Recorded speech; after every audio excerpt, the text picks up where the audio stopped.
Hello, everybody, and welcome back to this series. And after I stopped recording at the end of last episode, which was 5 minutes ago, I realized we've already faced the Yankees. I mean, not in New York, but our first game of the series was against the Yankees. So we're just gonna skip them. And as we skip them, our starting third baseman has now fractured her wrist.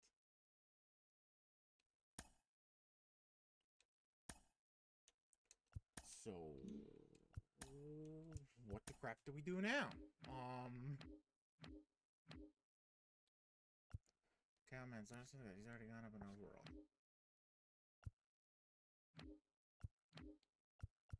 I guess we bring back up Ronald,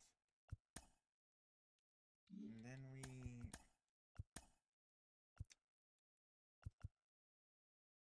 I don't know what to do here. I say remove that there.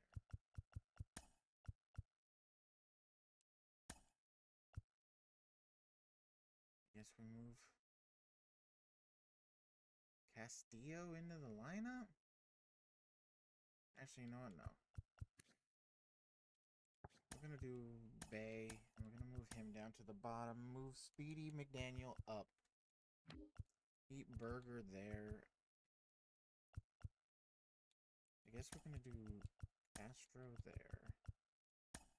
Do G Juan Bay there. I guess, because he can play third. Alright then. Let's see how, I mean, because we simmed about a week. Let's see if she did anything. She's 4 home runs, 268. Well, that sucks. Alright. Well, glad we got that. Now we just got to choose who I want to pitch against. And we've already seen John Beavers twice, so it's not going to be John Beaver. We just saw Carly Spears. We're not going to do her back to back. So let's do Regina George. We're going to get into this game. Super quick intro, although we're angry at Joanna Becker going down. I mean, hold on. Is there a trade we can do? And there's Jorge Mateo. Doesn't really give us what we want, though. Wish we could get him, but we probably don't have enough. Saw him.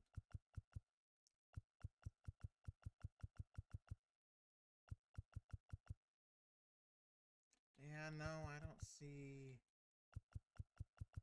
anything worth doing.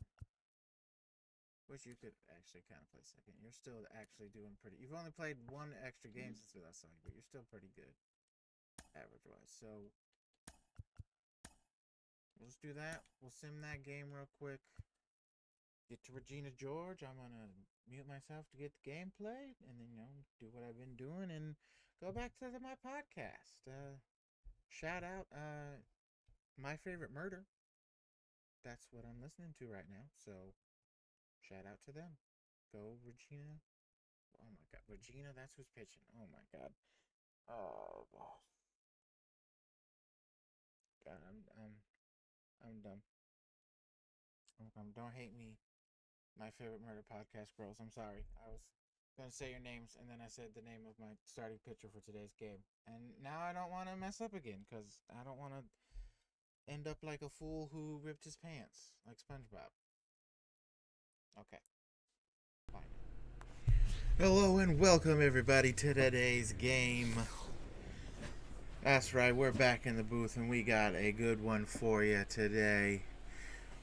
We got our Austin Roosters taking on the Detroit Tigers there. You see the record, 18-20 for our Roosters, 24-14 for the Tigers there. Tale of 2 seasons so far. See that Kerry Carpenter taking out right field for Detroit. On the mound for Detroit today, Casey Mize in 7 games. He's got a 1-3 record, 45 in the third innings, a 2.98 ERA, a 1.26 whip, 20 strikeouts, a 10.6% strikeout rate, and a 9% walk rate. Now, record not showing what he's doing number-wise, at least ERA-wise. Anyway, up the bat first, Veronica Mars. 7 in there, 348 average. Saw the OPS. Third on the Roosters, believe it or not, with that number. She takes a ball up and away. See there, Detroit Tigers, 24 and 14, as mentioned earlier. They are holding that first wild card spot midway through the season, as we get towards there anyway. Veronica, a little late on the sinker. Center fielder coming in, and he's going to get there to make the catch for the first out of the ball game. Take a look at our starting lineup now. See, Joanna Becker out after in the Yankee series. She got hurt. She's going to be out 2 to 3 months. So Roosters are 202 runs as a team this year. That's pretty good in the AL there. I believe it said second. See, Alice Bowles now, since the injuries, moved up in the lineup. Still continues to hit great, and she continues there with a first pitch swing and base hit to get her day started. Just again, she's doing what she does. It might be soft contact, but base hit's base hit, and we'll take base hits. So Freya Allen, she's gonna foul that pitch off for a strike. See, they're second on the Roosters with 30 RBIs, 11 home runs, 757 OPS, 212 average. But again, the power numbers are good. That's what we like to see from her. And she fouls that one off too. Got to be a little mad at herself for missing that one. See, 11 home runs, good for 7th best in the AL right now in 38 games. Takes that down for a ball. 1-2 count.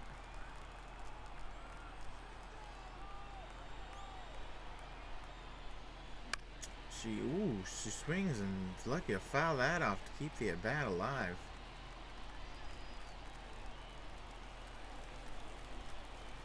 So down there and scored. Former Mariner prospect Jared Kelenic did good. She fouls off another one to keep the at-bat alive.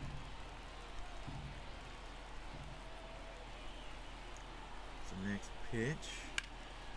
Again, a hittable pitch, fouls it off. She is battling up there. 7 pitch at-bat so far. Believe number 8 is coming up right now. And it fouls that one off too to keep the bat alive. Wow, we got a 8 pitch at bat. Okay. Here comes the next one. And that one, oh, I guess now we're at 8 pitches. I was counting, and apparently, according to the scorekeeper, I was wrong. That was 8 pitches. Oh, she almost got hit. And she smacks one down the line, but foul. Just foul. We almost had a 2-0 game here after a 9 pitch at bat. But instead we go to 10. She fouls that one off. Again. See there? Now I'm on track. 10 pitches this at bat. Here comes pitch number 11 of Casey Mize. And this one's going to be fouled off again. The 12th pitch at the at-bat coming up. Freya Allen is battling right now. She fouls another one off, ladies and gentlemen. Okay, here we go. We were at 12. Here comes pitch number 13. And it's a foul off again. Freya Allen working this at bat right now. Pitch number 14 coming up for her. And she takes it outside for a ball. We got a 3-2 count here. What an at bat from Freya Allen. I believe this is what, pitch number 15 coming up? And she fouls it off again. Keeps the at bat alive.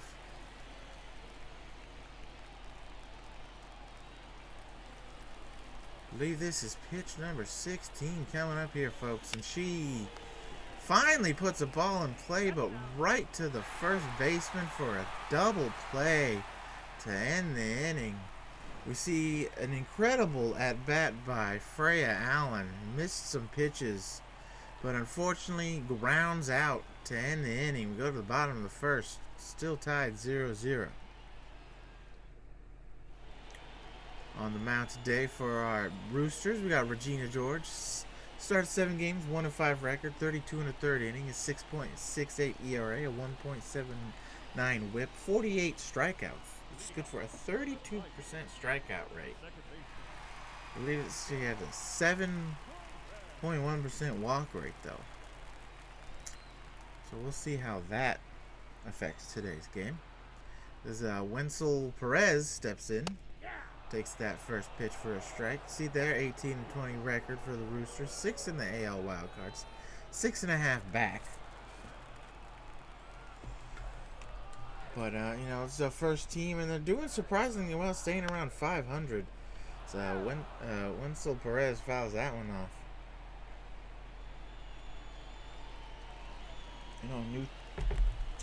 New team to the league. We've seen them win big, and we saw recently them lose big to Chicago. It was a pretty big loss last time we were on broadcast, as Wenzel Perez fouls that one off. Now we've seen some good, and we've seen some good pitching performances, but not so great last time, as Regina George strikes out Perez for the first out of the inning. It's just been a whirlwind for this team. They're running on a high. For wouldn't you be on a high being brought in as a new expansion team, replacing an old one? I would. And they're playing, like I said, close to 500 ball. It's quite actually shocking for a new team. That was a close play at first. Oh, the coach is holding up. We see there how many seconds he's got to challenge. Let's look at the replay real quick. And he might be out. That was close. It looks like the ball might have beat him there. So coach is gonna call for the challenge. Let's see, we're gonna get another look. Right, it's close. It could go. I think. To me, it looks like he is just above the base by the time the ball gets into the glove. But let's see. The call is not overturned. So the coach here for the Roosters lose their other challenge later in the game. It was close, but the umpires back at New York said nope, not enough to overturn the call. So they got a infield base hit for Matt Verling here in the bottom of the first. Bring up Riley Green. See there on the year, 261 average, 818 OPS, 6 homers, 19 RBIs. A pretty good start to the season. A forkball down there. Got 10 doubles on the year so far. Second on the Tigers. Tries to get the slurve over, and chasing, doesn't bite for a ball. And he strikes out, swinging on the up fastball for out number 2. Second strikeout of the inning for Regina. They're just way out in front of the fastball too. Wow, he was I don't know what was going on with Riley Green there. I don't know how you can be that far ahead of a fastball. Sure, it's not the hardest thrown fastball, but whew. They should know that. They should know in the scouting report. Regina maybe tops out at 93. Again, don't know why he was so ahead. Anyway, Kerry Carpenter up to the plate now. See that 227 average. 6 home runs as well for him on the team, as he is ahead of that off-speed pitch. Down 0-2. The fork ball Beautiful fork ball. It's the slurve, and that's a fair ball. Hits down the line, and McDaniels get there easily. Keep everybody from taking an extra base. Showing what that speed can do out there in the outfield. You see down the line, right? Yep, hits the line. That's fair. That's in the corner. You would think, okay, Verling's going third. Yeah, again, camera crew, well fair. We could see that in real time on the replay. But yeah, good for Speedy McDaniel. As that's a ball. Do we need to add another umpire to the LASIK surgery list that I'm compiling this season? Well, it doesn't matter because Trey Sweeney is gonna fly out to Freya Allen to end the bottom of the first. Nothing doing for Detroit. Couple of hits, but after that, nothing. We go to the top of the second, still 0-0.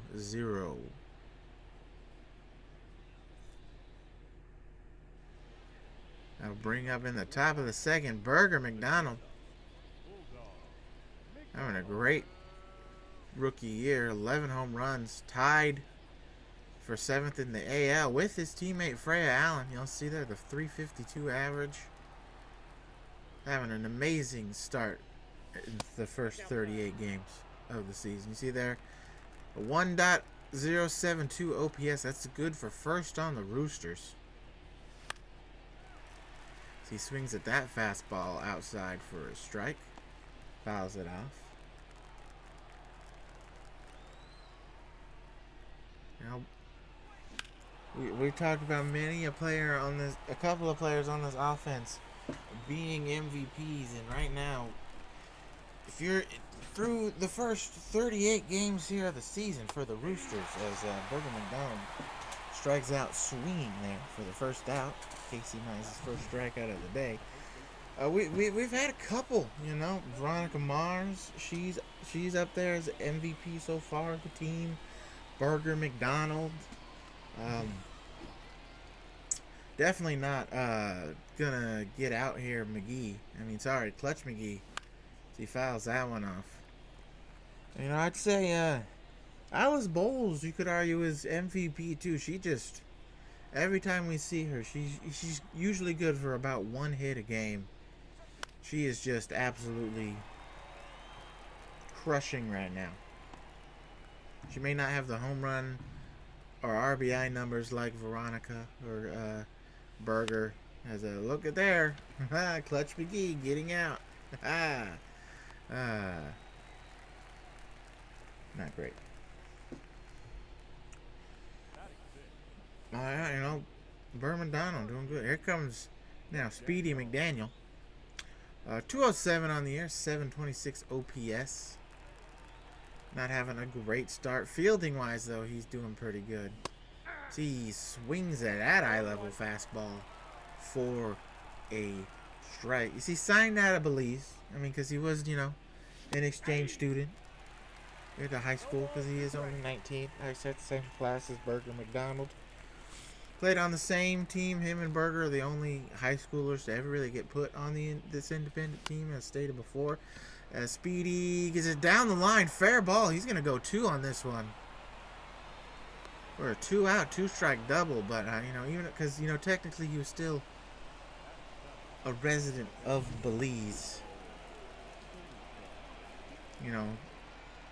That's where they have to, sign him from. But you see there, definitely closer than Detroit's double from Carpenter last inning, but still fair. Now we got a runner on second. Tyler Soderstrom continues to have a hot start since getting traded here and getting the start and catching job. 333 average, 884 OPS, 1 home run, 4 RBIs. And you see down there in the AL West standings, Austin's still second in the division, but about 6 games back. As Tyler Soderstrom fouls that one off. He fouls that one off.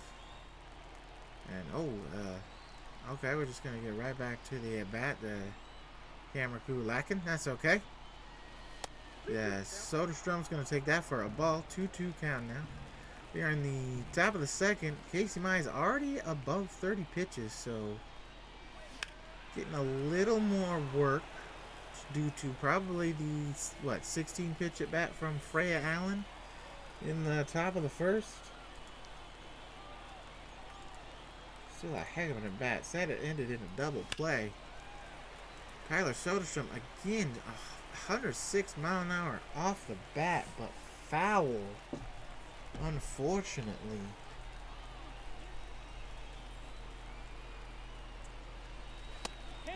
Woo. I think we are definitely putting this umpire on the list of umpires who need LASIK surgery, because we'll take the ball, but I don't even though it was a good call for our team, I don't think that was a ball. That one was, though. It's Tyler Soderstrom not swinging. Casey Mize with a walk. We got 2 on now. Here in the top of the second. 2 out. Here comes Carla Quinn, who, average-wise, you see there, 227. Not been doing great, but has been doing a great job defensively filling in for Hurt Riley Talbot. She's going to fly out there to end the inning. So we get a 2-out double and a 2-out walk, but nothing happening after that. We go to the bottom of the second, still tied 0-0. Now coming up to the plate for Detroit, Justin Henry Malloy. See that, 217 average, 669 OPS, 2 homers, 7 RBIs. He takes a fastball in there for a strike. See, last game he was 0 for 3. Strikeout. And swings over the top of that forkball for strike 2. Gina George. We have her 3rd strikeout of the game. Not on this pitch. Looks to knuckle curve down the dirt for a ball.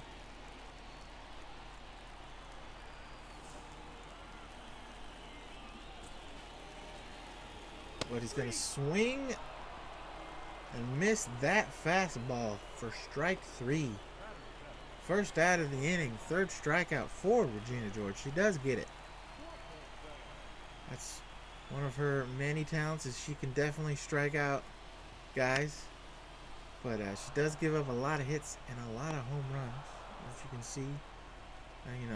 Don't know those numbers quite off the top of my head. Don't have the numbers in front of me. But you see, at least with her ERA, it's definitely up. Probably been doing that. You see, Andy Ibanez stepping in now. Last 10 games, he's 10 for 35, 286 average. On the year for total, he got 314. As he takes 2 balls down for strikes. He's behind 0-2. Just going to get a piece of the fork ball. Keep the bat alive. Being that team, I've noticed a lot of our pitchers throw fork balls. We got quite a few fork ballers on the team. As Andy Ibanez is going to get a base hit into right field there. With 2 away.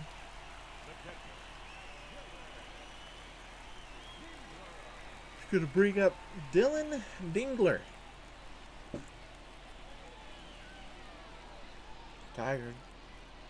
Tiger mascot getting the crowd pumped, trying to get the crowd pumped up with no pants on. I tell you, these mascots are not wearing pants. I don't know what's going on. It's Dylan Dangler, see the 3rd on the Tigers with the 297 average this year. Not the starting catcher though. He is definitely the backup behind. His name escapes me right now. I'm sorry, Tiger fans. I'm sorry for the yawn. No, apologies. Apologies for that. He's down 0-2, but fouls that one off. It's going right there, but Carla Quinn is going to get there for the out. So Andy Ibanez gets a base hit, but after that, nothing. Go to top of third. Still 0-0 game. Now up Ji-Hwan Bae. He's going to be now the starting third baseman with Joanna Becker hurt. We put Carla Quinn as the quote-unquote replacement for Riley Tall. But, you know, let her play second, and Joanna played third, and now Joanna's out, so Ji-Hwan Bae is going to be the starter over there, at least against righties anyway. Sorry, excuse me again for the yawn. And Ji-Hwan Bae did pop out there to third for the first out. Going to bring back up Veronica Mars. She's going to swing over the top of that splitter. Straight. You see, they're fourth in the AL in batting average with a .348.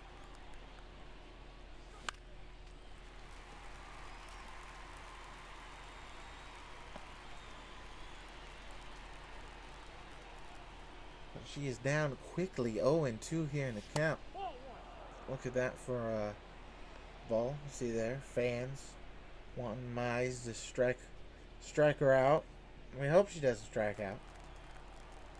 We like when our players get hits, but not strikeouts. But, you know, it is part of the game. And she, oh my God, that fan in the sign willed it into existence. Veronica, what are you swinging at, girl?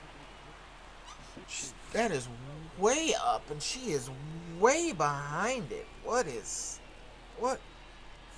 Veronica, are you okay? I hope she's okay.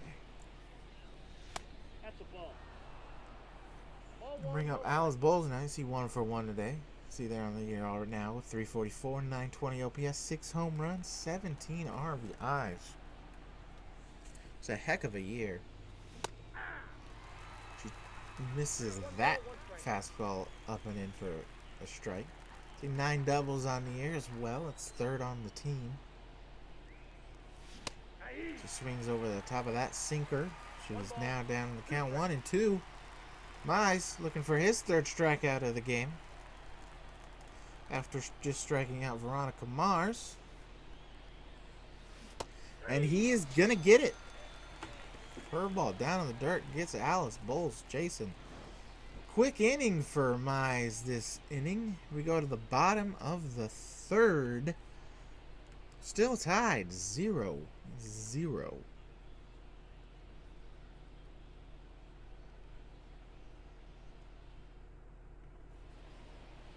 Going to bring back up the top of the lineup here for Detroit. Wenzel Perez. He is 0 for 1 today. Look at that slurred middle plate. Not swinging though. He's see there's 7 stolen bases for Wenzel Perez. Tied, I believe it said tied 4th in the AL. Sorry, wasn't really paying attention as he grounds out for the first out of the inning. Bringing back up Matt Verling. Last time we saw him beat out a close play and get an infield single after the challenge. So he's 1 for 1 today. He takes the knuckle curve for a ball. You see 0 for 3 his last game with 2 strikeouts.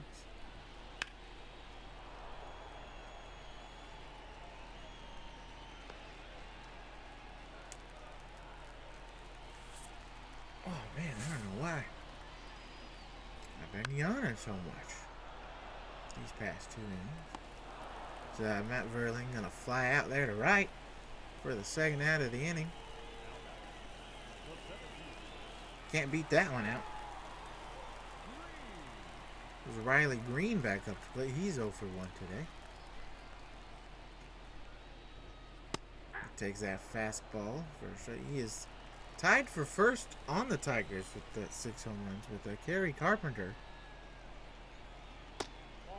So he looks at that fork ball, nothing doing. Takes it for a ball. And knuckle curve in the dirt. Definitely not swinging at that.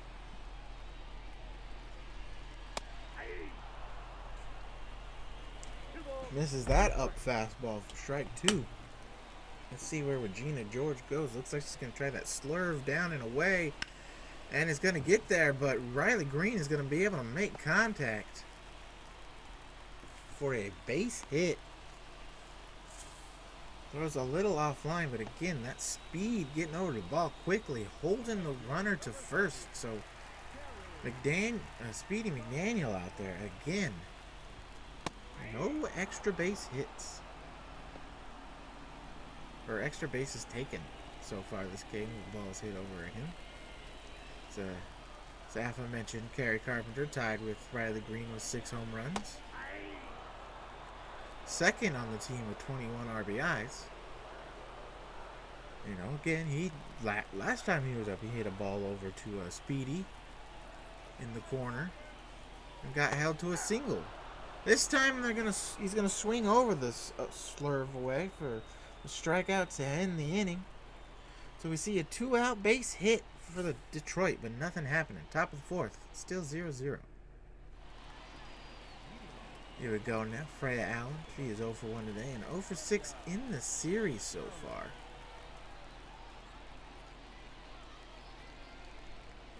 She's going to make contact. First pitch this time. Put it in play. Deep to right. Right fielder's looking up. It's gone. Freya Allen. 12th home run of the year for her. Now takes the team lead. Makes this a 1-0 ball game. Last at bat, she was missing quite a few pitches. Oh, now I'm burping. Excuse me. Fouling them off. This at bat, she's first pitch swinging, and she just untied this game.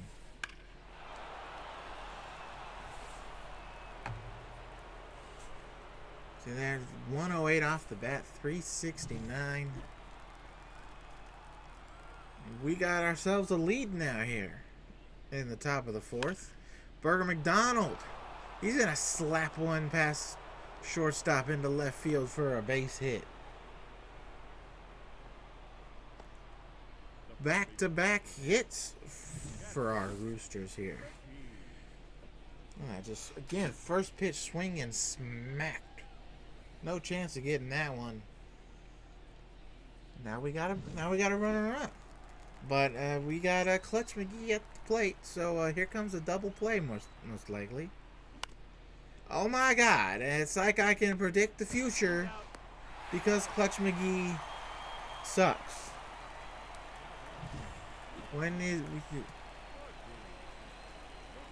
That first pitch, called it to second, to first, to short, to first. We need him off the team.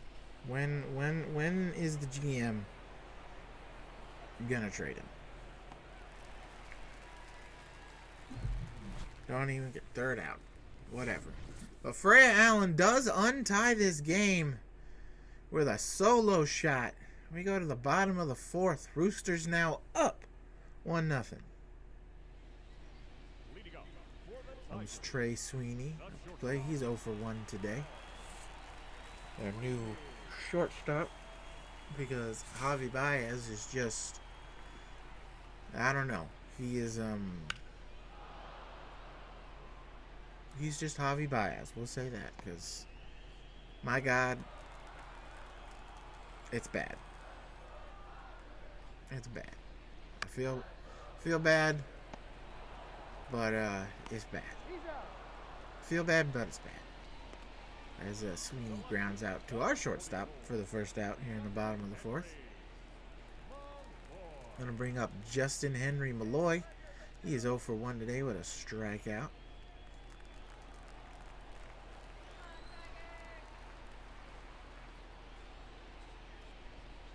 Going to look at that knuckle curve for a ball. It was acquired from Atlanta in 2022. I don't remember what that trade was off the top of my head.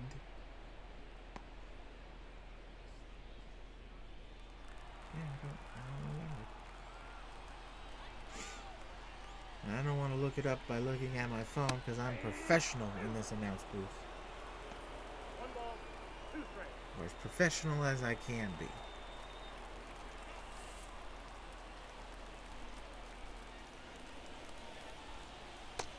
But looks at that slurve for strike 3. Regina's 5th strikeout of the inning. Or inning of the game.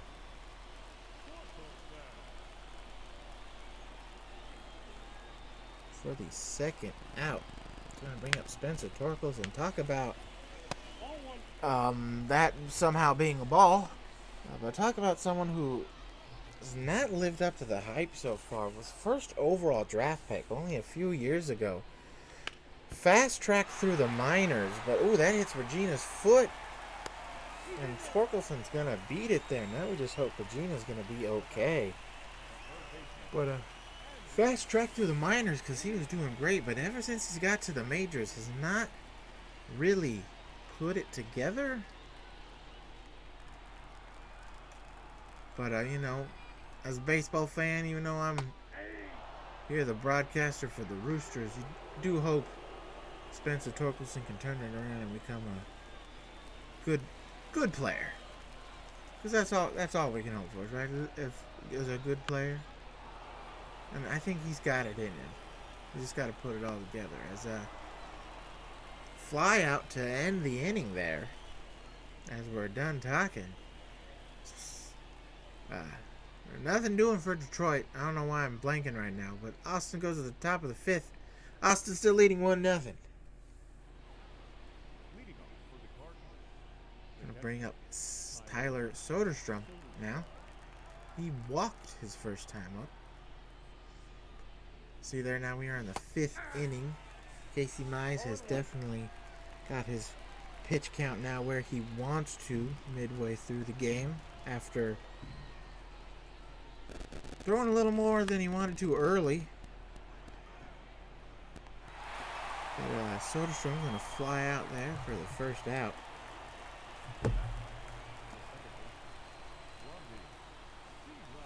I'll bring up Carla Quinn. 0 for 1 today with a fly out. Pretty deep to center field, too. Didn't get warning track, but pretty far out there. As if you didn't know, they did bring in, I believe it was this year, they did bring in center field. It used to be 420 dead center. Now I believe it's 415 to dead center. And the left center and right center gaps are a little different now too, with the 5-foot move in. Hoping for a little bit more offense. I would think you'd want the whole park to come in, not just center field. Because 415, while shorter, that's still a shot. That's still quite a shot to hit it out there, for a home run. I mean, San Francisco, the Giants have what? The past couple of years moved in their center field 2-3 times as Carla Quinn gets hit there by the pitch. Runner on first, because I believe center field used to be what? 410, and that didn't work. So then they moved it to 405. And I think right now, San Francisco center field sits at $3.99. I believe. We'll definitely confirm for sure though, because we are going to be going to San Francisco this year. Face them, the Roosters are, so we'll definitely know there. But I believe it's $3.99 now is how far they moved it in from what it originally used to be. As a Ji-Hwan Bae almost gets hit as Carla Quinn takes off, and she is in there safely with her second stolen base on the year. See there, running, easily beats the throw. So now we got a runner on second with only 1 out. And with some decent speed out there, as you saw with the stolen base, all Ji-Hwan Bae's got to do is get it in the outfield, touch some green, and it could be a 2-0 ball game. But he takes that for a ball.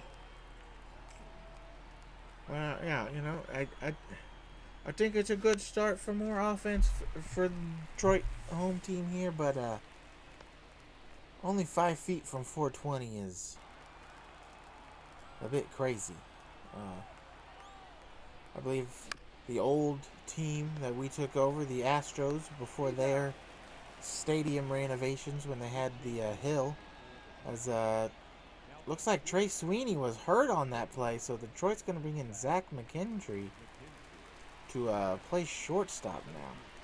As Veronica Marr steps in, she's over 2, but I believe back in the day with the hill, Astros center field was 430, 436 maybe with the hill out there, if I remember correctly. I believe it was the deepest center field in major leagues at the time. That includes Comerica Park before they did the remodels. Because Comerica here came out in what? It was 2006, I want to say it was finished and they moved in. And the Astros were still in the old configuration with the hill in center field as Veronica Mars gets a base hit. And I think it was like 430, 436 something. Veronica takes off. She's in there safely at second. Her 8th stolen base on the year. And I think, they moved it into I think it's it was 415, maybe even smaller at 400 in center. They moved it in a lot. I know that much. But now I no longer use park. It is, well, we might see some specialty games in it. Some old-timer games. But Alice Bowles strikes out, but we got our stadium now. Anyway, 2 base hits, 2 stolen bases, but nothing doing. Go to the bottom of the 5th. Roosters still up 1-0. See there. Regina on the mound. Waiting for the batter to step in.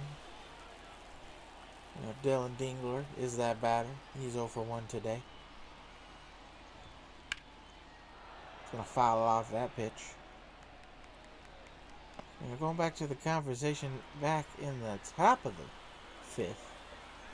Talking to some of the Tigers players, they do like the move in at center. They kind of agree with me. It is a start. And it looks like I just saw out there that I was a little wrong. I thought it was 415. No, it's a weird number. I believe that said 412. And the corners were 411.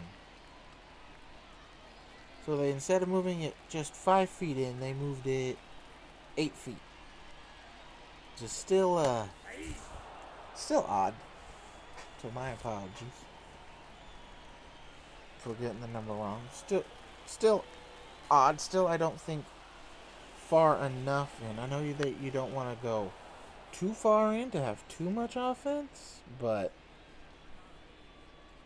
let's be fair. Like I said earlier, how far have the San Francisco Giants moved in their center field? Quite a lot these past couple of years, and offense is still, at least home run wise, offense is still pretty low. But you could argue it's because they're on a bay as Regina George gets her 6th strikeout in the game there. So, there's a marine layer like in Seattle, and we are here in Detroit, which, there's Lake Michigan, but not really close to the ballpark, so different natural phenomena could be happening between the two. So maybe the 8-foot move-in will be good for the team. So Verling finally gets a ball past Speedy McDaniel for an extra base hit for him this game. At least extra base hit towards Speedy McDaniel. Ji-Hwan Bae diving stop, spins, throws for the out. What a play to end the inning. Ji-Hwan Bae. Nothing happening after the double. Go to the top of the 6th. And they're going to take out Casey Mines and bring in Will Vesters. His 11th game on the season. See his numbers there. Pretty good. Bring up Freya Allen, the only source of runs for either team this game. Last time up, she hit a home run. Ball one, no strike. To untie this game, see 11 doubles on the year, tied 6th in the AL.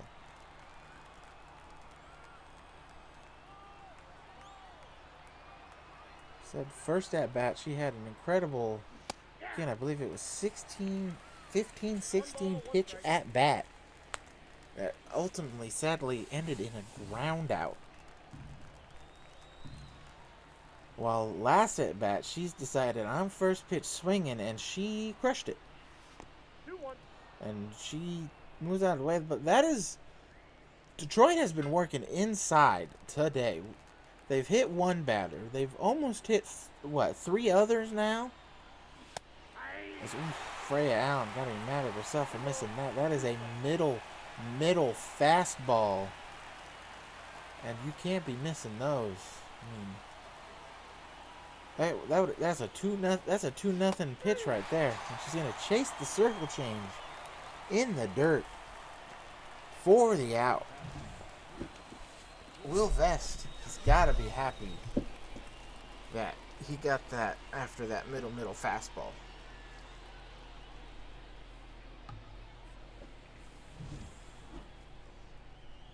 It's going to bring up Berger McDonald. Last time we saw him rocket a ball into left field for a base hit.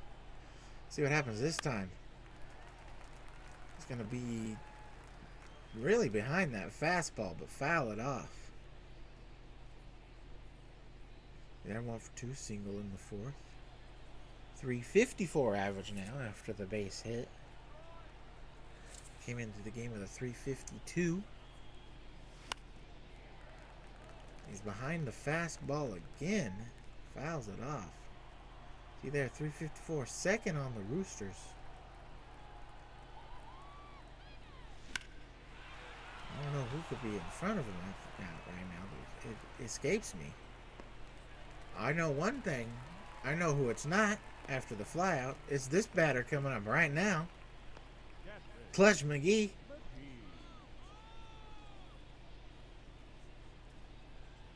He's 0 for 2. Probably going to be 0 for 3. Let's see. Oh, well, he's going to take a ball. That's good. Didn't result in an out, so we'll take that. It's crazy. Our untelevised game yesterday, he went 3 for 5 with a home run. But there it is. There's the third out. Because why would we expect any different from Clutch McGee? Nothing really happened. In the middle of the order coming up for the Tigers, we go to the bottom half of the inning. Roosters still up 1-0.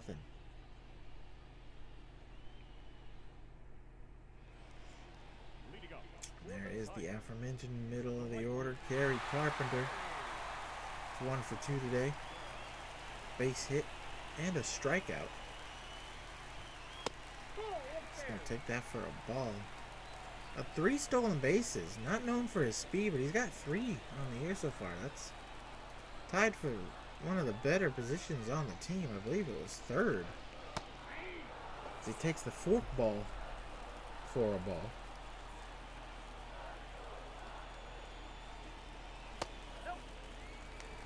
Take that for a ball as well. See what's doing on this pitch. Looks at the knuckle curve for a strike.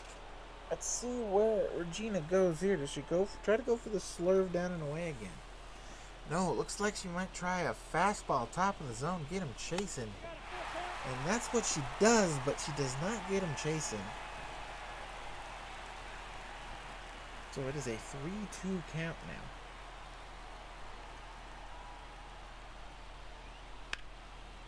Whew. Lucky on that one. That was a hanging middle slurve. And Carrie Carpenter just fouls it off. We are lucky there, folks. A little lucky on that one, too. He only fouled it off. See what happens on this pitch. Carrie Carpenter battling. Says he went around for strike 3. 7th strikeout of the game, I believe, for Regina George here.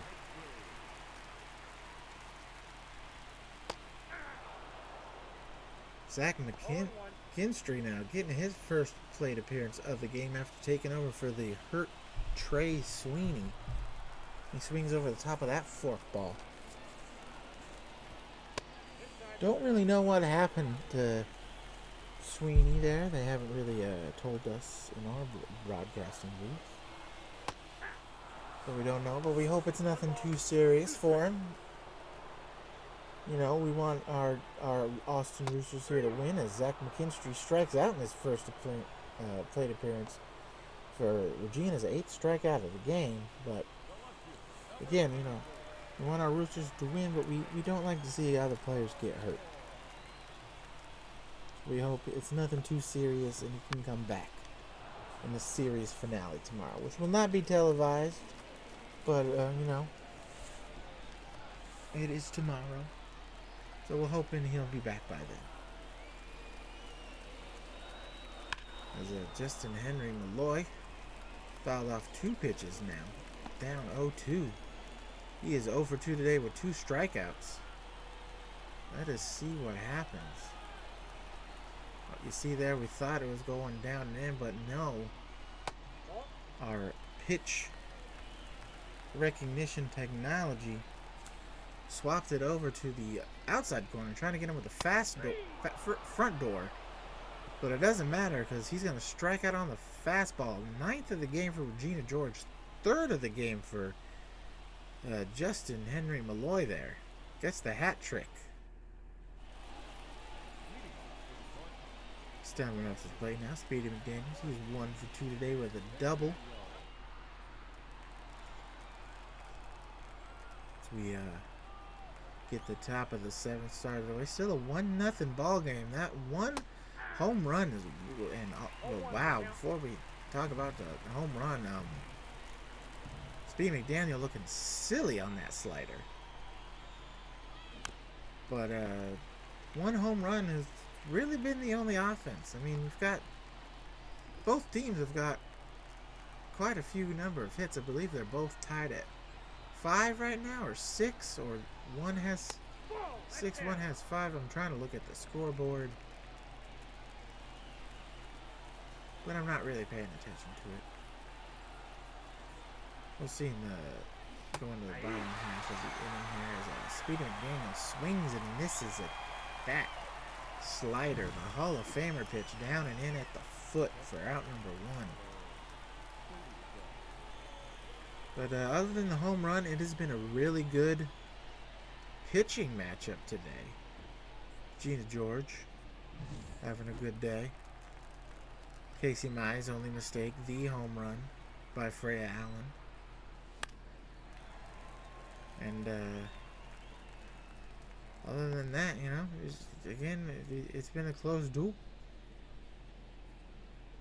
which we have seen before. We have seen the Austin Roosters blow teams out. We've also seen them get blown out, as aforementioned against the Cubs last broadcast. And they've had a few close games, you know, a couple 2-0 games, one against the Nationals, one against Kansas City. And right now we got a close game. But we still got a couple innings to go. As Soderstrom will strike out now for the 2nd out of the inning. Will Vest, 2 strikeouts here in the top of the 7th. Carla Quinn now up to the bat. Last time up, she was hit in the thigh by the ball. I wish I was the ball.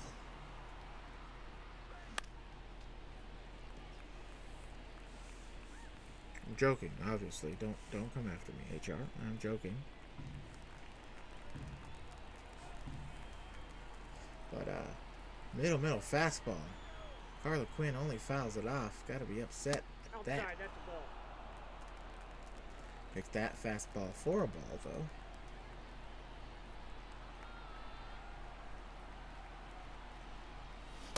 Swings that fastball. What is that?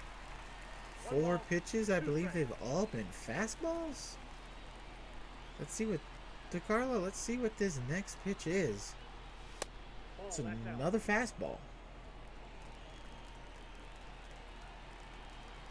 Okay. So far, I believe all fastballs. And another fastball. Okay, well, Will Vest strikes out the side. We go to the bottom of the 7th. Get ready to stretch. Roosters still up, though, 1-0. Regina George's day is done. Kyle Nicholas coming in. Since the trade, 5 games, 1-0 record, 2 holds, 6 in the 3rd innings, no runs given up, a 20.8% strikeout rate. Righties hitting .231, lefties hitting nada against him. Aforementioned Kyle Nicholas here, trade piece from the Pirates, along with Ji-Hwan Bae. Gave up Gregor Winston and some of our better, decent prospects to get Nicholas and Bay to the team.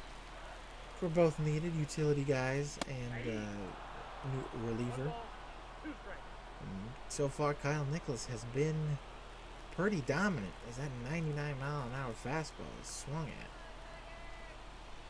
But he's going to slider low away, and he's going to get Torkelson swinging not so much as away as it was down, but strikeout is a strikeout, and we will take it for the first out of the inning. It's right over the top, and it looks like a little early, too. Joanna C. for the out. Andy Ibanez now. And he's going to take that 100-mile-an-hour fastball for a strike.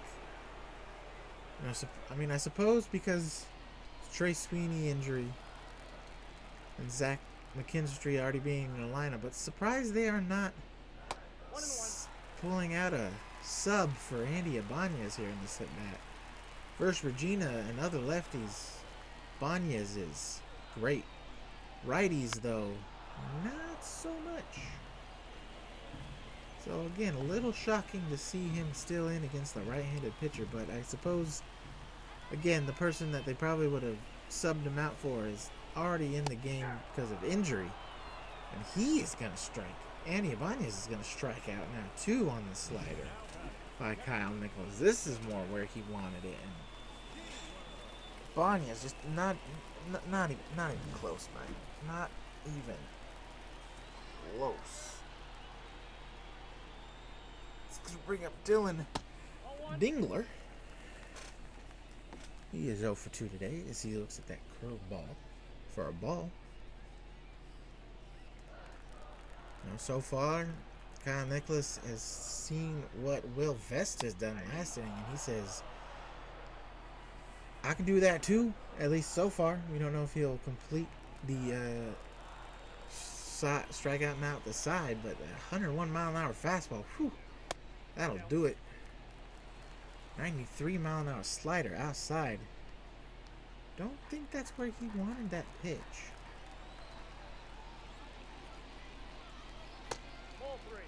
Curveball in the dirt. 3-1 count now. Uh-oh.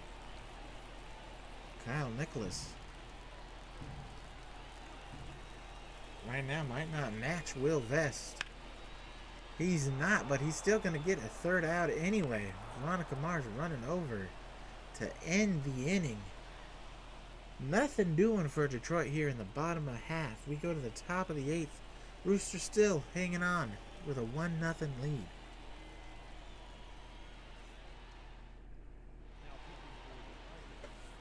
Tigers going to bring in a new pitcher, Jason Foley.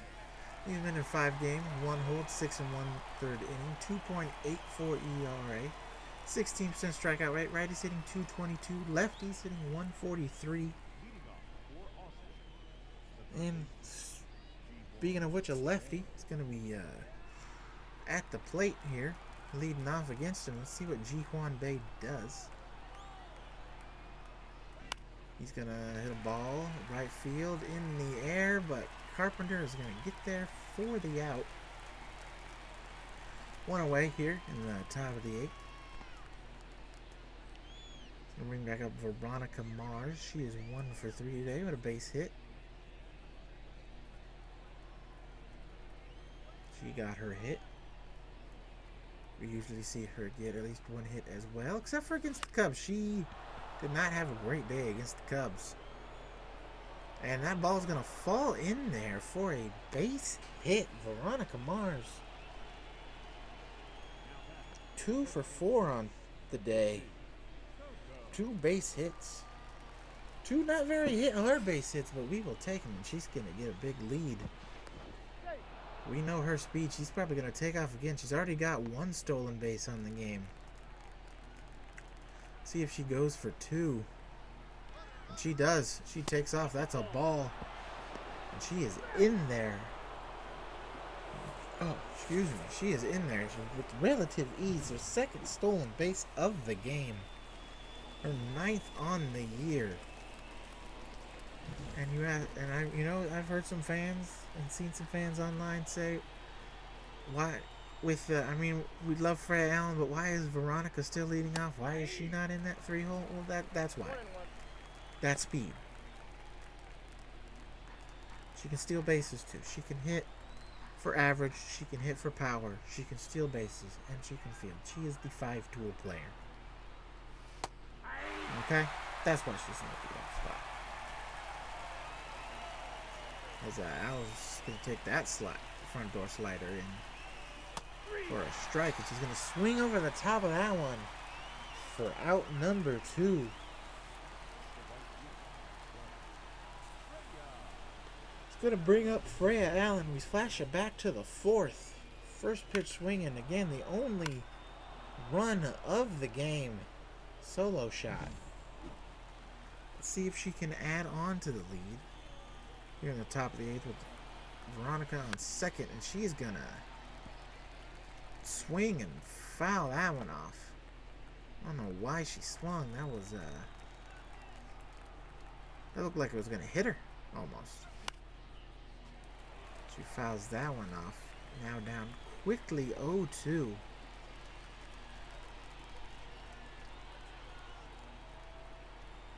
See what happens. She's gonna look at that for a ball. Veronica not gonna try it. Not gonna force anything. Don't want to make an out at 3rd inning, you know. So what they say anyway. One of those unwritten rules that are dumb. Don't want to make the 3rd out at 3rd in any way possible. If you're stealing or on a pass ball, you know. She fell down 0-2 quickly, but has now worked it back to a full count here. Let's see what happens here. And she is gonna all the way from going down 0-2 quickly to then 4 straight balls to get a walk with Burger McDonald up to the plate. He is 1 for 3 today as well with the base hit. But made to look silly swinging at that slider.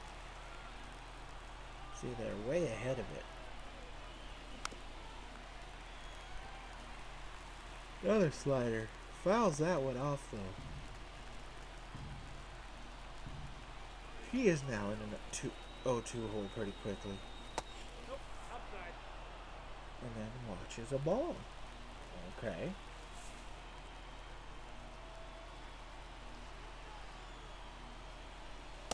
Sees another ball. At the 2 strikes, he technically could have walked on those 2 pitches, but he's made it an even count. And now 3 balls. Swinging at balls and now looking at 3. He has worked into a full count now.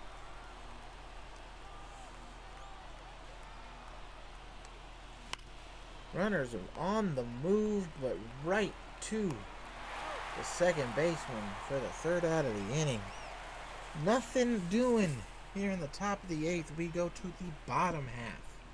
Still a 1-0 ball game.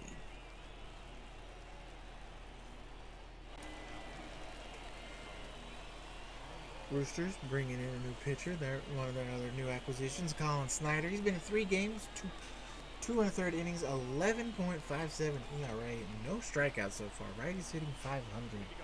Lefties hitting 333. but that ERA is definitely because the Colorado series, when he made his debut for the team in Colorado, at least on broadcast anyway, where he gave up a couple of runs in his first outing. So that's why it's ballooned. But since then, I don't think he's given up much. As Mansell Perez fouls it off for a 1-2 count. And he swings and strikes out. I believe that's what, his third as well? 2 sombreros for the Detroit Tigers lineup, as we see the stat cast here of the pitch. Slurve, 11 inches of break, 3,300 RPM.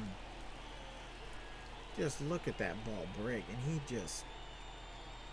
it looks like he was set up for that pitch too. It just broke so much. He couldn't compensate for it and gets the strikeout.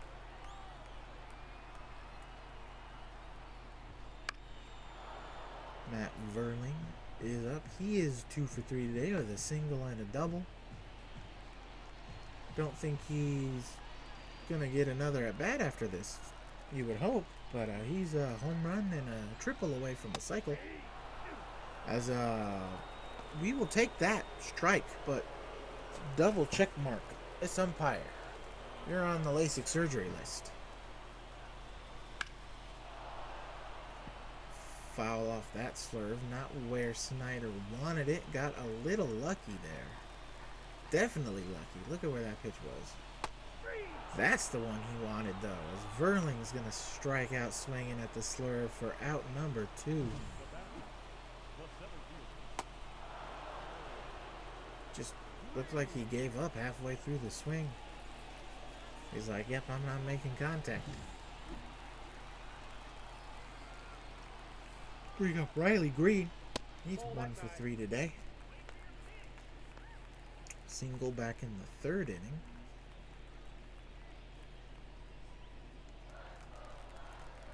His lineup has been getting the hits. As there's another one right there for Riley Green's second base hit of the day. They've been getting hits just kind of like the Roosters today. They haven't really done much after those hits. The only one big hit we've seen from either team, which was from the Roosters, was the solo shot.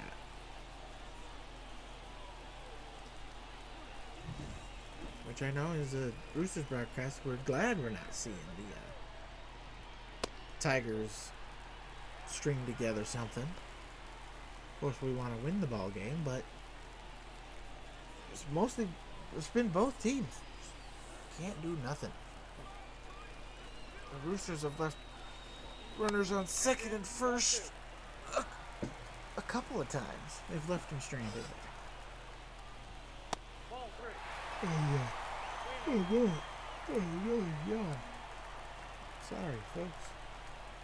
But as Kerry Carpenter here is in a 3-0 count. And he's going to get the walk on 4 straight balls. May have spoke too soon about the Tigers not stringing anything together. I believe this is their first time since Riley Green and Kerry Carpenter being on base early in the game, but nothing doing as McKinstry grounds out to end the inning. Some late 2-out magic, but nothing happening. We go to the top of the 9th. Roosters still up 1-0.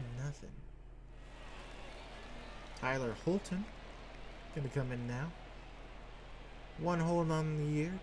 8 games, 6 1/3 innings, 4.26 ERA, a 16.7% strikeout rate. Righties hitting 417, lefties hitting 400. But we got Clutch McGee leading off, so it's gonna be an out for sure. See, swings at that ball for a strike. Fouling it away. Should have been a ball. But now he's down in the count 0-1. And he's down in the count 0-2 already. Alright, well. Here comes the first out of the inning. It's weird because he's so much better against lefties projected, Ball. but he just sucks all around Down. this year so far. I'd say trade him and just trade him and get something. Oh, he keeps the at-bat alive, folks. He's keeping the at-bat alive.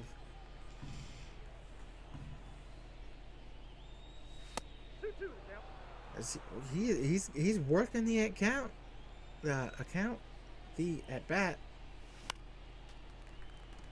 Sorry. And he's working the count, not a count, in the at-bat. But does it matter? No. It doesn't. He strikes out for the first out of the inning. Yay. Bring up Speedy McDaniel. Now, normally, they would bring in Austin Hayes, but I think, as he tries to lay down a bunt there with the speed, but I think, because it's still such a close game right now, 1-0, they're going to keep Speedy in for that defense out there in left.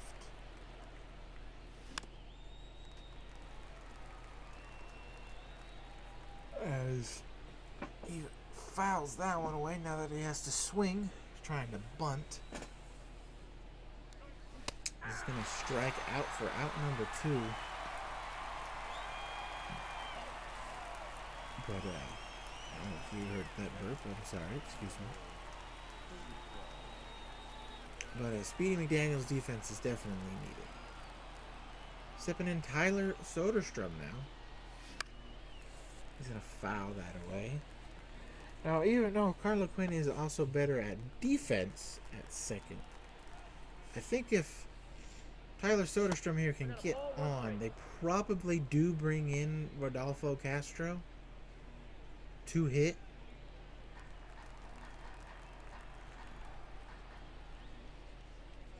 As Tyler Soderstrom swings way out in front, way over the top of that circle change for strike 2. And, oof, close again, but not called. Not called. Ball 2. Ball 3. Okay. No, they say Carla Quinn's on deck, but I think, depending on what's happened here, they might. And never mind. Soderstrom's going to strike out. So Carla Quinn staying in for the defense. Nothing happened here in the top of the 9th. But middle bottom of the order coming up for Detroit. Still a 1-0 ball game. Coming in our closer, Hannah Walker. 11 games on the year, 3 for 6 out of save opportunities, 8 innings, 6.75 ERA, 18.6% walk rate. Righties hitting 391, lefties hitting 286 so far on the year. Coming up is Justin Henry Malloy. He is 0 for 3 today with 3 strikeouts. He is wearing, as what we call in the baseball world, the sombrero. Why do they call it that? I do not know. When you strike out 3 times in a game. He strikes out 4 times in a game, though. He'll be wearing the golden sombrero.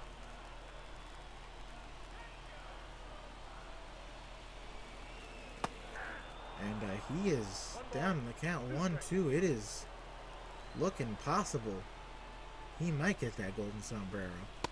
And he does. Strikes out swinging on the 2-seamer. First out of the inning, put the golden sombrero on Justin Henry Malloy. Oof, rough day for him today. Bring up Spencer Torkelson. He is 1 for 3. It's going to be 1 for 4 as Speedy McDaniel is going to get over there for the second out of the inning. We are 1 out away. The end of this game, folks. A close nail biter, but it is not over yet. Andy Ibanez is coming up, and he's going to take that fastball for a ball. Again, Andy Ibanez really, really good against left-handed pitching. Swings at that slurve though for a strike, which is maybe why they left him in earlier against the righty, because they knew with the lead they would bring in their closer, our closer Hannah, and as you see there, he does keep this game alive for Detroit with a base hit. That's what he does against lefties. He mashes against lefties, folks. He's doing his job there. And his his hopefully that's just a camera glitch. Otherwise he was just punching through Clutch McGee as if Clutch McGee was a ghost, which arguably is fair. When he's at the plate in these broadcasted games, he's very much a ghost, because it seems the ball just passes right through his bat a lot of the times. Dylan Engler fouls that one off.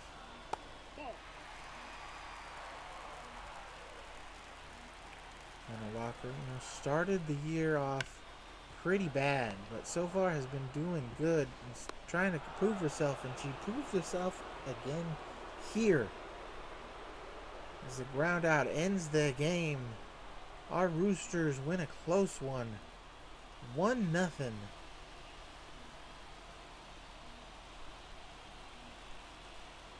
It's a close game. The only run coming off a home run by Freya Allen. Tigers win the game in hits, but just again could not string anything together, thanks to our defense and pitching. But it was a close one, folks. Low offense, but it doesn't matter. Our pitching staff had it today.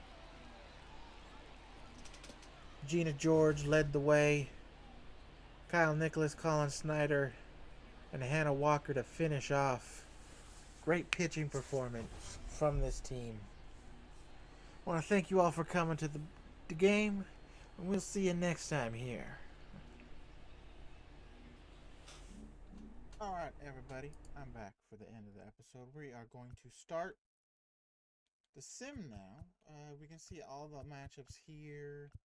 Oakland. I mean, there's Hunter Brown, former Astro, but we'll see. We might see him later in the season. Oh, I forget it. We gotta do scouting too. Scouting, you're 100%. Let's do one, because we really need starting pitching. So let's do another starting pitcher around where we're gonna pick.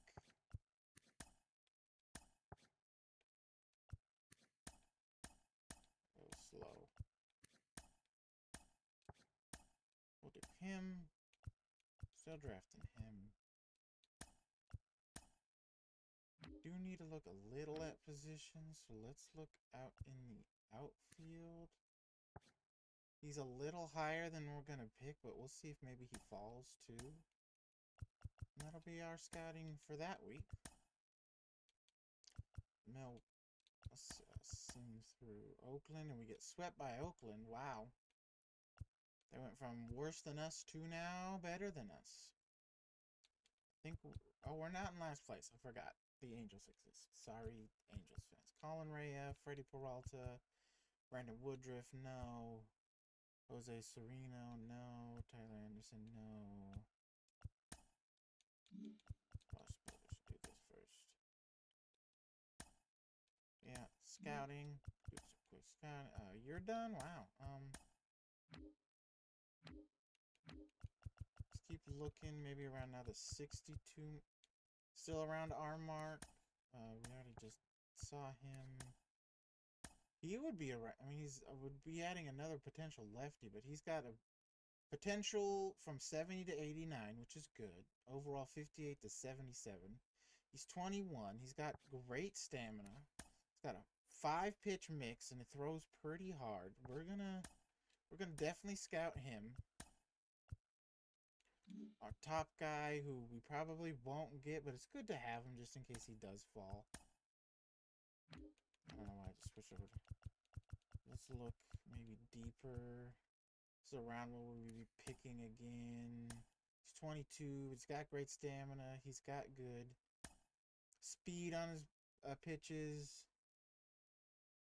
We'll do him, and we'll continue to scout him. That was John Bieber versus Patrick Sandoval. We don't care.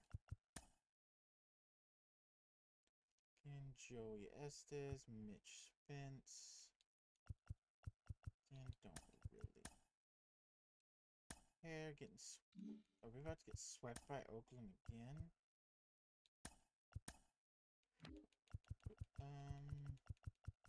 We'll look at a couple around our pick mark. This guy's got a high potential. Let's look at Leslie DeMille here. I don't look super into the stats. And you're thinking, why? You could miss something important. You could be a bad draft pick. I usually, when I draft myself and not let the CPU draft, I'm actually pretty decent at drafting, even if I don't look at the stats, because I just see what I like. And it usually hits. Seattle, Regina, Bryce Miller, George Kirby, John Beaver, Darrell Ramsey, Logan Gilbert, Hernandez, Brian Wu. Don't really care. We'll sim through them. Lots of losses in this second month of May. We kind of had a close to 500 record coming out of March, April, and now there's only 1, 2, 3, 4, 5, 6, 7, 8, 9 wins in the month of May for our team. We started off decently hot, and now we're starting to fall. Christian Javier, former Astro. We will face them in July. Regina George, Anthony Desclafani, no. Chris Paddock, no. Ramsey Framber Valdez, Carlos Fernandez, Sonny Gray. Yeah, we'll stop Scott real quick. We'll let them finish those guys up. Joe Ramsey, Sonny Gray, Carlos Perez, Steve Matz, no. We start off the month of June though hot. 3-2 to start. Jose Sanita, Anderson, no. Sandoval, no. Today's scouting assignment. Again, we're just gonna go hard on the pitching now. We see a position player we like, we might draft. We don't need another D. Some of these guys can fall. Like, ooh, this is nice. Ooh, okay, yeah. He's a little ahead on our round 3 pick, but we'll look at him anyway.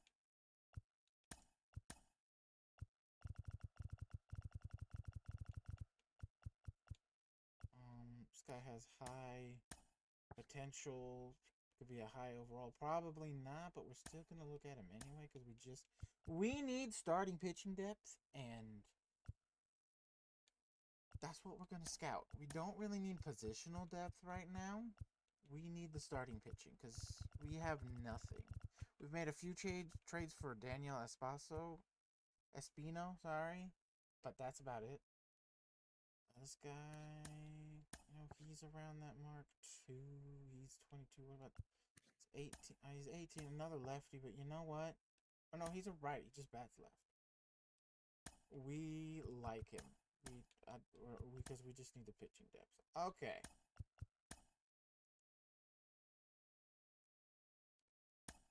We win. We are starting off the month of June hot.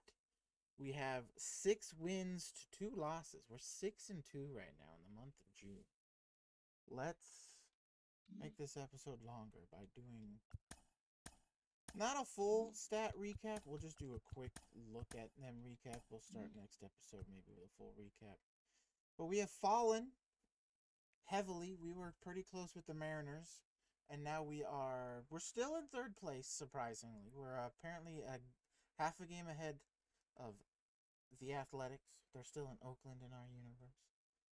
And ahead of the Angels. Man, even in video game form, I feel bad for Mike Trout.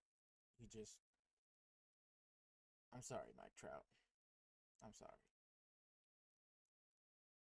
Well, yeah. We're gonna do. I like the thought of Logan Webb. Jordan Hicks throws hard. That might be fun. Robbie Ray. We'll do Logan. We'll do the first game. We'll do Logan Webb. I haven't seen Carlos Hernandez in a bit. Mr. Complete game shutout against the Nationals, but with no strikeouts. That was still a weird game to me. But anyway, quick little recap, and maybe if there's a certain first baseman on our team that's still not doing good into June, we might do a trade to end the video. So let's look at the pitching rotation first. Got Daryl Ramsey still acing it up. He's starting to lose a little more attributes, but he's doing great in the quick recap. 7-3, 94 innings, 90 strikeouts, 2.59 ERA, a 1.20 WHIP. Doing great. Carlos Hernandez also next. He's next. I don't know. That was a weird transition by me. He's gone up from a 79 overall to 81. So you see there, he is absolutely growing as a pitcher, which is what we like for our 23-year-old, making only $375,000 a year. I don't know why I scrolled over that far, but you see there, he's gone up an attribute point in hits per 9, Ks per 9, walks per 9, homers per 9, pitching clutch, and control. His fielding has gone up too. He's 4-2 with us in 75 innings, 77 strikeouts, a 4.80 ERA, and a 1.57 WHIP. Pretty decent. Carly Spears on the year. She has not gained any overall, but she's gaining some attribute points. I don't know why she hasn't gone up in overall. But 5-6 in 76 innings, 41 strikeouts, 4.97 ERA, a 1.26 WHIP. Regina George is next. She is on a hot streak. She is 3-7. You know, we just watched her pitch. But she is 3-7 on the year, 67 and 2/3 innings, 90 strikeouts, 5.05 ERA, and a 1.60 WHIP. Next up, our knuckerballer is 1-6 in 57 innings, 37 strikeouts, 7.58 ERA, 1.96 WHIP. Sean McGregor is still just bad. We need him off the team like yesterday. Dave Quinn, 4-2, 37 innings already as a reliever. Wow, shows you how some of the pitching has been doing in simulation with 37 innings already in June. 43 strikeouts, 4.14 ERA, 1.57 WHIP. Next, Harley Pickles. She ERA not good, WHIP not good. 32 innings, 29 strikeouts, 3-2 record. Not that record really matters for relievers. Hunter Marks, so far one of the few bright spots we have seen. He is 0-1 in 41 and a third innings already. Jeez, man. Our bullpen is getting worked. Like, look, our backup long reliever, Sean McGregor, has only 10 less innings than John Beaver. But anyway, Hunter Marks 0-1, 41 and third innings. Only 7 strikeouts because he's not a strikeout guy. He is a ground ball guy, but he's better than apparently the higher overall Jordan Michaels. He is a 3.05 ERA and a 1.09 WHIP, doing great. Colin Snyder, our trade acquisition, you saw that first game against Colorado a few days ago. Kind of got blown up a little bit. I mean, we won the game, but he definitely got blown up. Same, I think he was in Chicago too, wasn't he? That's might have where he might have got blown up. I don't remember, but he got blown up in one of those games. Which is weird because I recorded that game earlier today. And I already forgot. It shows you where my mind is focused right now. But anyway, 14 and third innings, 9 strikeouts, 3.77 ERA, and a 1.53 WHIP. Kyle Nicholas, our trade from the Pirates, is doing really good. He's actually gone up to, was he 72 overall? No, he was a 70 overall. He has gone up tremendously already in the short time he has been on the team. Gained 2 overall points. Great to see. He's 1-0 and 13 in the third innings, 15 strikeouts, .68 ERA, and a 1.05 WHIP. And Hannah Walker, she has gained some overall points too. Just one, but she is growing as a pitcher. She's got 9 saves. She's blown only 4, so she's been doing pretty good lately. She is 0-3 uh, in 14 innings, 14 strikeouts, 8.36 ERA, and a 2.07 whip. Still not great, but she's getting better. She's getting better. Now, finally, a little lineup. Veronica Mars back on a hot streak. 266 at bats, 13 home runs, 34 RBIs, a 323 average. Just killing the game right now. She's just killing it. Alice Bowles, our new second in the lineup, because Joanna Becker got hurt. I think at the beginning of this episode again. If it's this episode, it started an hour and 37 minutes ago. I already forgot. But she's the new second in the lineup, doing good. She's gained an overall point. She went from 60 to 61. See her attributes growing all over the place, except for her speed. But we don't really care about her speed. We care about her bat. And her bat now is doing great. In 262 at-bats, 8 home runs, 23 RBIs, a 321 average. She's killing the game as well right now in June. Freya Allen, the average 196, but again, we don't care about her average because her power numbers are great and they are actually going up. Against lefties, her power has already gone up 7 spots in just 2.5 months, and mostly simulating. Her contact versus left has gone down 2 to 10, but again, we don't look at those power numbers. She's getting better. 240 at bats, like I said, the 196 average, but 14 home runs, 42 RBIs. That's top of the team right now. One ahead of Veronica, who's catching up to her. But Freya Allen just doing the work, power work. That's what we expect from her. Burger McDonald, you can see he's gained another attribute point. He went from 86 because he was losing stuff as being a third baseman playing short. We switched him over to shortstop full time. And he went back up to 87. Now he's up to 88. We'll look at those gains in a second. But in 249 at bats, 14 home runs, 49 RBIs, 329 average. He's leading the team right now in home runs, tied with Freya for the team lead home runs. It looks like, with Veronica Mars closing in behind. See those attributes? Yeah, it's a contact for. He's still losing in other positions like discipline, clutch, bunting, but we don't care. His fielding's gone down a bit, and the speed, steal, and aggressiveness have gone down. But contact right, contact left, both up 2. It's great to see. He's killing the game as well. So far, the first 4 people we've seen are killing the game, and even with Freya Allen's only 196 average, she's got 14 bombs. She's killing the game. Next up, Clutch McGee. He's on fire. Is he finally out of the low 200s in batting average? He is. He's at 245 average and 245 at bats with 5 home runs, 3 RBIs. Does he have any attribute gains? He's lost power, but he's gained everywhere else, even in fielding. He's finally out of the gutter, but he's still one of our best trade pieces for pitching, and I think we're gonna do it. We just need more pitching, man. We need it. Because we'll go look at Kyle Manzardo and see if he's grown from 65 yet. Next, Speedy McDaniel.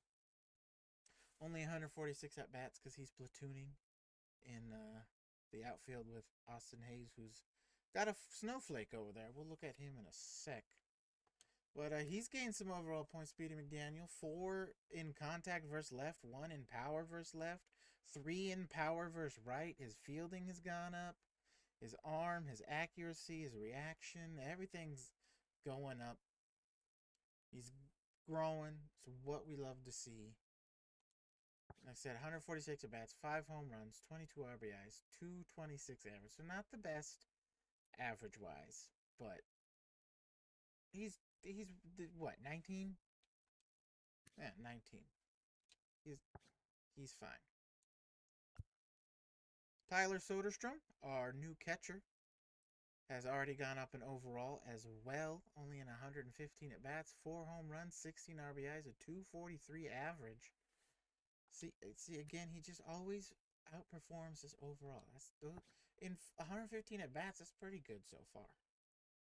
Carla Quinn, our new starting second baseman again because Joanna Becker's hurt. 133 at bats, one home run, 5 RBIs, 203 average. It looks like she's gotten some gains too. She has. She's dropped one down in speed, but her fielding and arm are up. Drag bunting and bunting are up, don't care. Clutch is up. Discipline, vision, power versus right, contact versus left. Contact versus right is also up one. We love to see that. In our other acquisition earlier in the videos, that first video that I recorded today, that'll be up probably like a week before this one. Maybe not that far, because I've got to try to pack a lot of content in a lot of time for what I'm trying to do. So we'll see. But Ji Hwan Bae, our new starting third baseman, because Riley Tall is out too.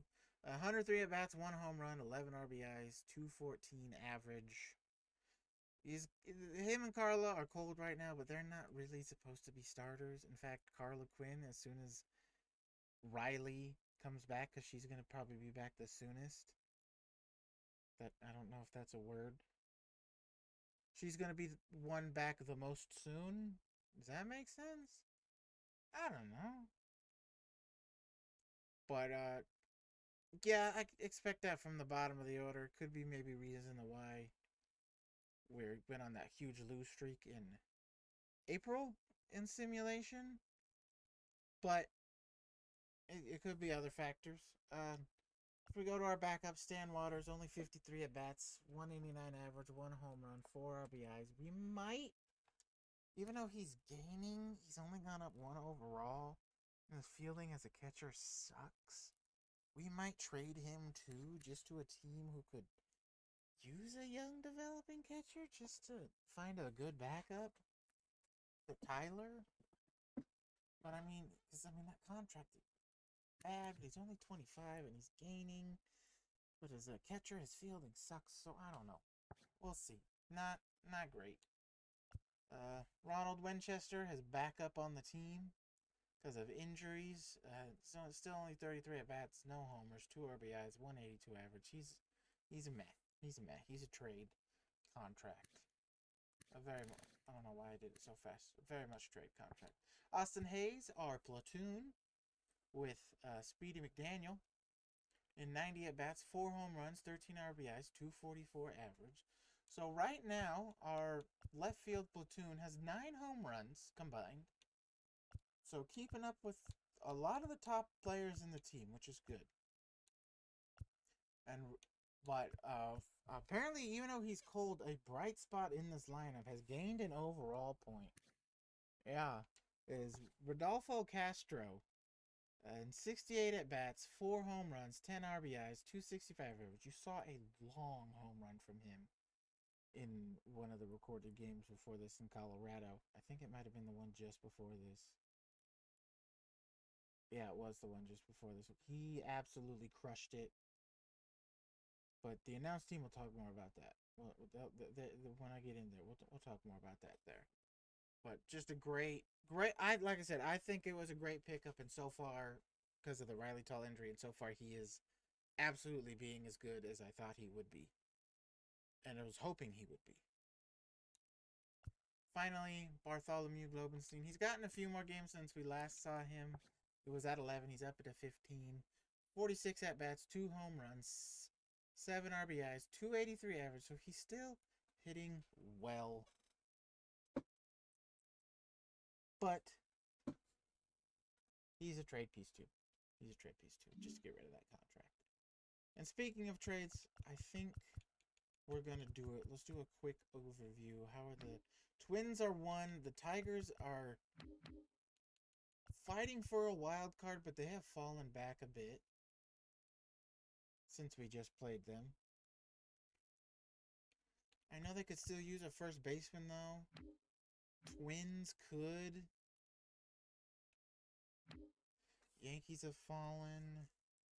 The Rays are still last, but we can get a good pitching prospect from them. The Giants are 10.5 back from the Dodgers, but that's spectacular. What are in there on the wild card? They're 4 back. They could make a push. maybe a more offensive mind first baseman. Maybe we get Kyle Henderson from them. Harrison. Sorry, I think it's Harrison. No one in the Central really makes sense. The Marlins make sense from our standpoint, getting some pitching, but I don't think it makes sense for them just to get Clutch McGee back. I mean, it might. I mean, their defense is already bad anyway, and they get better offensively, which is what they need. They need better offense. They have so much pitching. They don't need it. They don't need it. They need offense. Let's keep Marlins, San Francisco in the back of our minds right now. Let's go to the Twins. I know they probably don't have any pitching prospects we want per se. I mean, I know we showed earlier that. I mean, oh, there's comments. He's gained a little, and I'm okay with giving him some run, just to grow with this team, because he'll be. I've seen him become an eventual like 90 plus overall, so I'm not too worried about him. Oh, I can't because school was injured. I was just gonna joke around, but he's injured. He's got a fractured forearm. So maybe, I mean, we saw. Yes, he's switching him to pitcher is not good. Looking at, yeah, they don't really have any pitching prospects we could take. I like Akil Baddoo, but we don't need Akil Baddoo. Max Clark is an outfield prospect, but we don't right now need a outfield prospect because we got Cannon Arm. We still got Freya Allen, who's good. Don't really need a shortstop prospect. Don't need third base. Don't need second. Maybe if it was Colt Keith. I mean, you're be taking away one of their best young guys, so that's a no. I mean, we could trade first baseman for first baseman, but then we lose the kind of the way I like the lineup to go. So I think Tigers are dead. Let's go look at the Twins. Again, they don't really have any pitching prospects we like. Zebby Matthews. No, not really.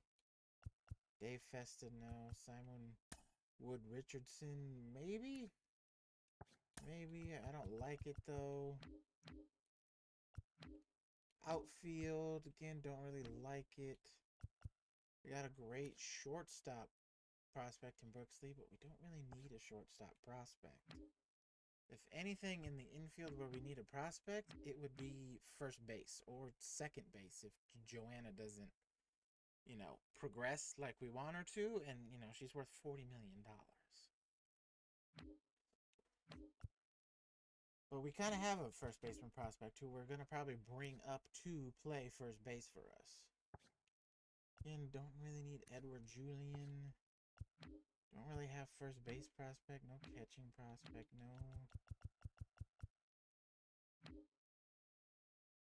No real ones I like. Maybe Zebby Matthews. But he's 24. We're trying to build. I mean, he's not saying that's a bad thing. Because, I mean, he would be one of the better prospects on the team. It's a thought. Let's go to the Giants, though. See if we can still maybe 1-for-1 for Kyle Harrison. We cannot. Ooh, we'd have to be giving up more. If we did this, we'd be bringing in another lefty arm to the rotation, though, which is kind of fine. Because, I mean, Kyle Harrison is great. We could send even though he's making $31.5 million, we could maybe send John Beaver down just to figure some stuff out. Because, I mean, it's not going great for him right now. It's not. He's going up and overall, but it's not going great. They do need a first baseman, and it's not like I'm going to a losing team here. I'm going to a team that is in a wild card hunt. Is in the wild card hunt. Let's. But the final trade we were thinking of is not here. It was the Marlins, and it was for Edward Cabrera and Noble Meyer, and it's no longer a 1-for-1 trade. We would have to actually be giving up quite a lot. Did I throw them Sean McGregor just to get rid of his money? Then who do I throw in there with him? That's I don't throw in Oswald. What am I thinking? It's not Shea Whitcomb.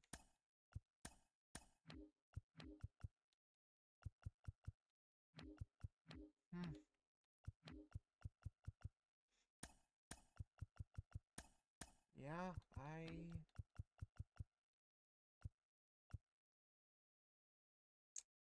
think this trade is dead. Unless we just ask for Noble Myers.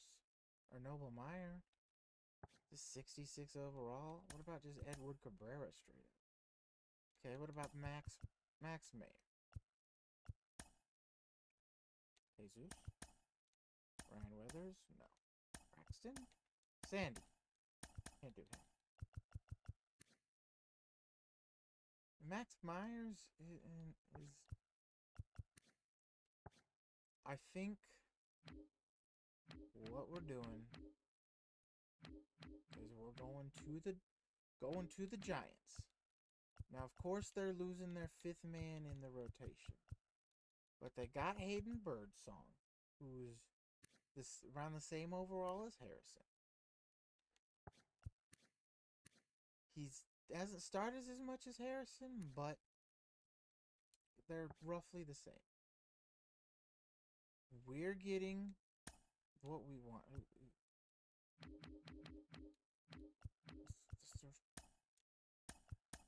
I figured so. Let's throw Sean or Shea Whitcomb in there. Because we're just trying to get rid of him. And I know what you're saying. Why would this make sense? Why would this make sense for the Giants? Well, because, one, they still have Blake Snell. In this universe, there is no opt-out, so he'll be here for another year.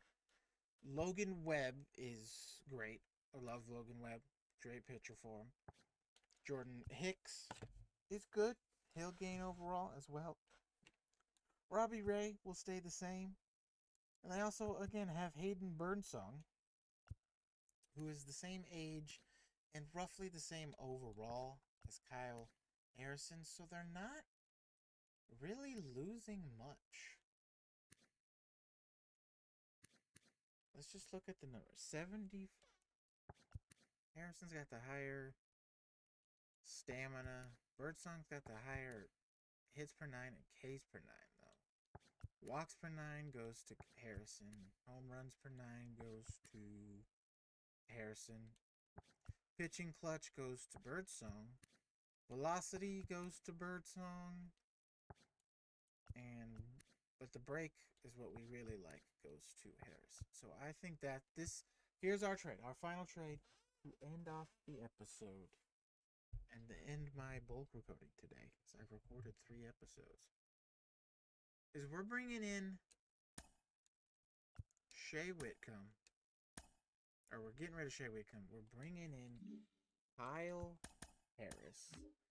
1, 2, 3, 4, 5, 6. He's gonna stay on the team, but as the long man out of the bullpen.